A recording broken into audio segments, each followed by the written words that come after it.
What is going on, everybody? Welcome to the Week 10 update show. Before we get started, I just want to mention I'm planning on doing sort of a new series of sorts, doing like a Madden film breakdown, just kind of looking at some of my better pre-snap reads and things that I see when I play online games in Madden, hopefully breaking it down into simple tips and tricks for winning more online games. Do comment below if this is something you want to see, because it's something I'm seriously consider doing, but if it's not something you want to see, I don't want to put the time into making it, so do let me know about that. So without further ado, let's get into the roster update for the week. Not as many names this week, but the ones we do have are actually a little more major, more drastic changes than we would normally have.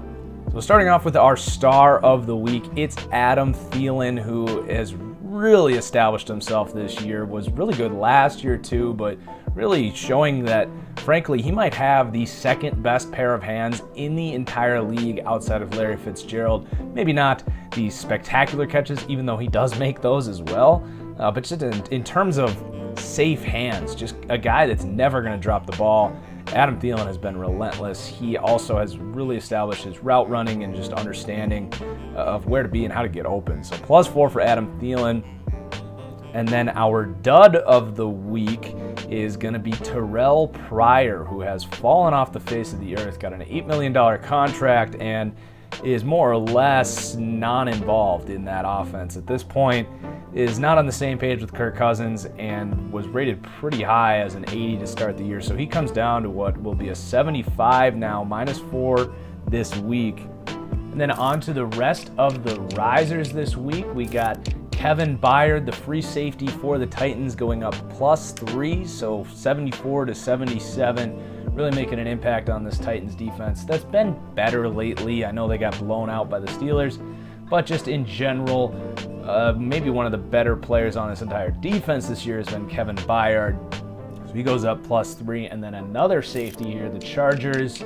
We've got a Jaleel Adai moving up. He goes up +2. He's been really solid all year along with the rest of this defense. Moving up +1 is going to be Trey Boston, who was cut by the Panthers but has established himself as a starter here for the Chargers, playing all right. And then moving up this week is the rookie tackle in what has been maybe the worst offensive line class in recent memory, Ryan Ramczyk, really the only good offensive tackle in the entire group at this point. He goes up +2, really contributing to this offensive line that is, I would say, establishing itself as the best in football right now, finally getting healthy as well, getting Teron Armstead back. So they got Ramczyk playing on the right side, and they're going to be really happy to have Ramczyk and Armstead, I think, for the future here, as Zach Strief might be getting flushed out, getting up there in age, also dealing with an injury this year. And then a diamond in the rough for the Indianapolis Colts on that defense that's playing much better than anticipated this year. Jabal Sheard goes up +3. Really good free agent signing for the Colts. He's been flying off the film the last 2 weeks and deserves a boost, so he goes up +3 this week.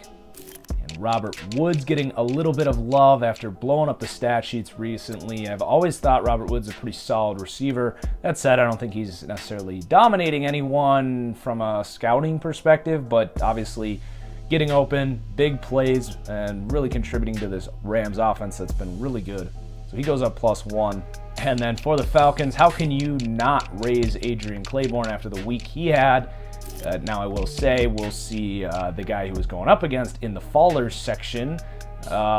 Much more blame on the offensive line play than credit to Adrian Claiborne, but Claiborne really does show that he has a good size-speed combination and can set up the bull rush, but then also run around you. So he goes up +2, maybe a little less than people would expect. I'm not going to overreact to the one game going against probably the worst offensive tackle we've seen in the NFL this year. And I'm going to take that probably back. It's not even close. That performance by Chaz Green was atrocious, and we'll talk about him a little more in a second. And then our last riser here, believe it or not, a guy that I've not necessarily liked in the past on this channel, but Christian McCaffrey starting to become a more consistent part of this offense. I still think he's nothing more than a receiving back. That is exactly how they're using him. I think they'd be best off converting him to a slot receiver outright, and I still think it was a bad pick, but he's playing pretty well. they're getting him touchdowns, they're getting him in the open field a little bit more. So his awareness and ball carrier vision is going to go up. He goes up +2 this week. And then moving on to the risers, let's start off with Chaz Green.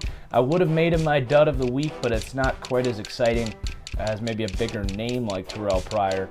But Chaz Green, -9. And I don't think it's an overreaction. This guy looked like he had never played offensive tackle in his life. He couldn't land a punch. He wasn't moving his feet. It was atrocious.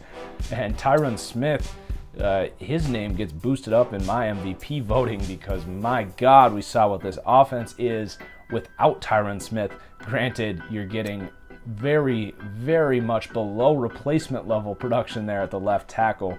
So Dallas has a problem here. Tyron Smith might not play this week against a significantly better pass rush in the Eagles. That could get ugly for the Cowboys. Let's go back to the Chargers. We got some fallers here. The receivers here for the Chargers have been pretty disappointing. Keenan Allen, I thought was going to really have a monster year. He is staying healthy, but really not putting up the numbers you might expect.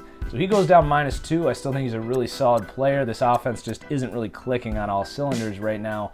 And then Tyrell Williams goes down -4 this week, just not capitalizing on the opportunities he had earlier in the year, and is becoming the third, maybe fourth, fifth, sixth target in this offense, really falling off. Still has the physical ability, but really is not an established receiver. And then another receiver falling this week back to New Orleans. Willie Snead has disappeared, and I thought Willie Snead was actually going to have a really nice year. I thought this offense was going to be different. It's been very good, but it's been run heavy and in a lot of 11 personnel, so only using 2 wide receivers. Willie Snead not seeing the field as much as that slot guy, but you would think he would take more reps from Ted Ginn and maybe get at least a few catches, but he has been nowhere to be found, so he goes down -5 this week. Now we got to talk about the quarterback situation in Buffalo as they bench Tyrod Taylor for my favorite quarterback in last year's class, Nathan Peterman. I am super excited because he's either going to make me look really good or really bad. And this week we're going to see him start.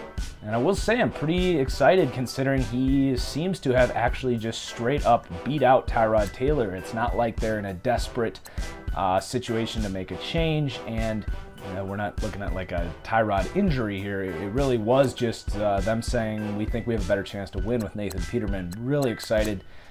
He does have some big expectations here if he's going to become the best quarterback in this class, as Deshaun Watson is really just blowing everyone away, and unfortunately he's hurt, but looks like he's going to be the star of this class. And then the last guy here, just a -1 for Brandon Marshall, the linebacker for the Broncos. The Broncos defense, pretty deflated. I mean, you can't really blame them with how bad that offense is.